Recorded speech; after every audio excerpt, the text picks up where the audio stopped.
Today, we are sending off the DA multi-mission vessel na MV DA-BFAR na magde-deliver siya ng mga fishing paraphernalia at lahat-lahat na livelihood projects to Eastern Visayas. And the multi-mission vessel is loaded with 19,000 units of gill nets, 7,500 pieces of various line gears, 70 units of deep sea water payaw, and 350 rolls of PP rope. And each roll is 660 meters.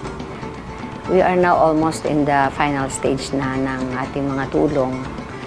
And the objective is to revive the livelihood of the fisher folks affected by Typhoon Yolanda in the several regions, regions 4, B, 6, 7, and 8. Of the 32,000 nating target, yung na-accomplish na natin is 24,000 na.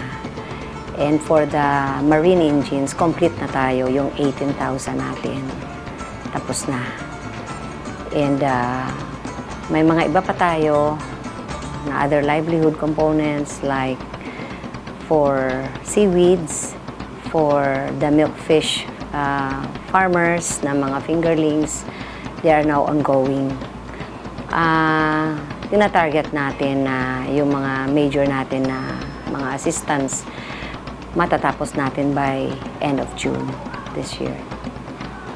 You will note na yung fishery sector has been a lead in the agriculture sector sa ating expansion of the growth and development. But several years ago, mga 3 taon na naging downtrend tayo. And then last year, naging positive tayo.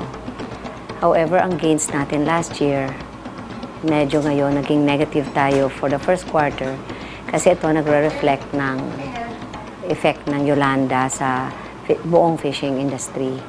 So, because mga ilang regions, 5, and they are top producers natin, naging affected sila at nasira ang mga livelihood ng ating folks in those regions, naapektuhan yung ating growth of the sector, naging negative tayo for the first quarter of 2014. We hope to revive this with this assistance, that we will be back on track sa ating target and mag-expand tayo. Projected natin na by 2015, magiging positive tayo ulit.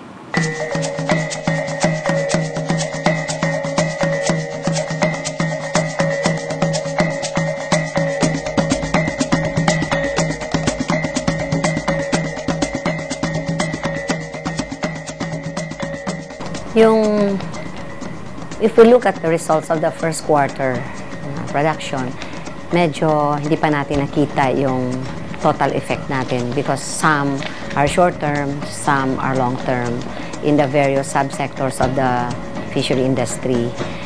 Ngayon, we know that in the first quarter, nag-negative 1% pa tayo. And because the assistance are long-term, for example, yung sa aquaculture, nasa stage pa lang sila ng preparation of the farms for the milkfish industry at saka magpipik pa yon on the second quarter, third, ganon, doon pa natin makikita. However, yung sa municipal fishing sector, yung mga nakatanggap na ng tulong, medyo okay na yung mga resulta nila. A little increase, pero nale-level off ito ng mga negative na mga regions na hindi pa natapos yung pagbibigay. So we expect na the industry will be able to bounce back by 2015 na yung sa municipal fishing sector lalo because this is a sizable portion of the industry. Maraming affected dito, mga 100,000 fisher folk in the 5 regions. So we expect na by 2015 makikita na natin itong positive effect ng binigay natin mga boats, at yung mga ni-repair na boats, yung totally damaged, nire-replace natin ng fiberglass boats, at saka yung mga various gears na ginagamit ng mga fisher folk in every locality of the regions. In as far as support sa aquaculture industry, yung nakadownload na tayo ng pera amounting to 154.3 million pesos to the local government units in Mimaropa, Central and Eastern Visayas for the rehabilitation of fish and seaweed farming livelihoods, which include enhancement of inland fisheries production, restoration of mariculture parks, and establishment of seaweed nurseries.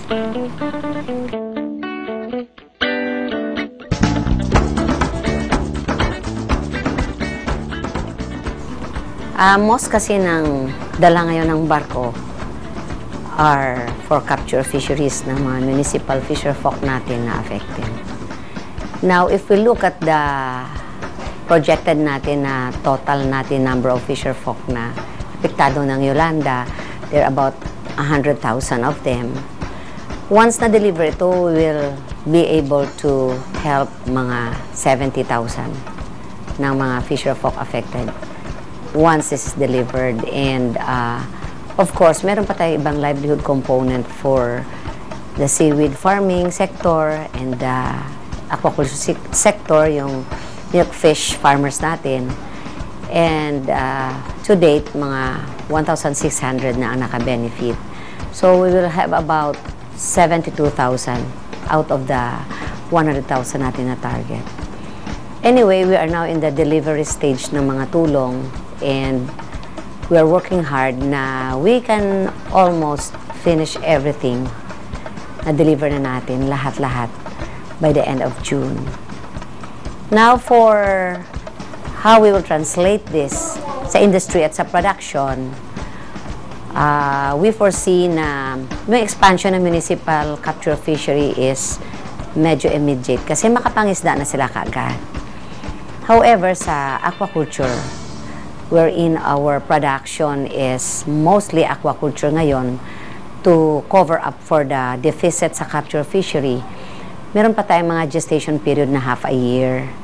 So, because it is farming, so siguro mga in 6 months time, some can harvest already, and we expect na it will have a positive impact also sa ating aquaculture industry.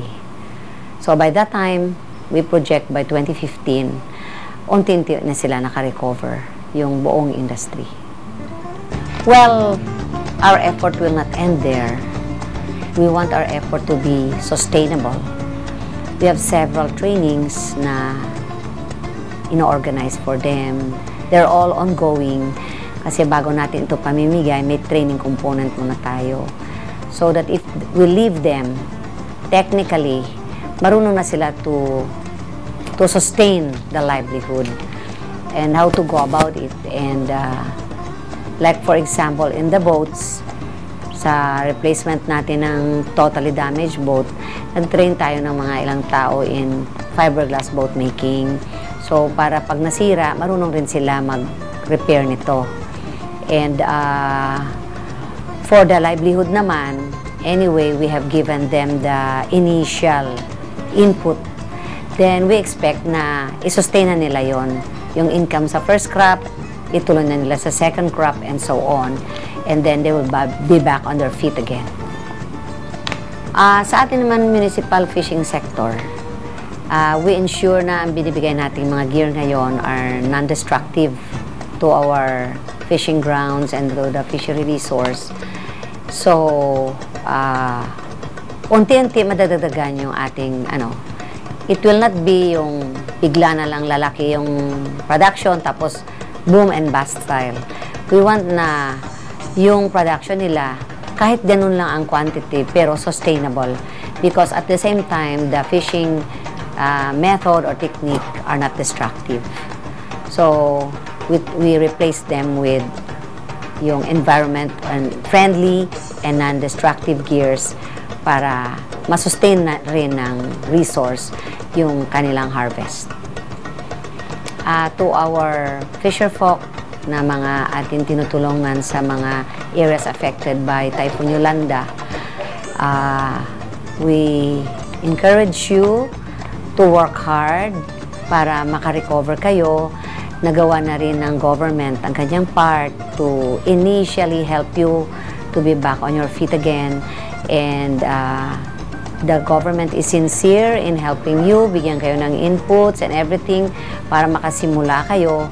So, I encourage you to take care of those help, na take it as an opportunity na magiging maganda ang buhay ninyo. Yun lang po. And thank you.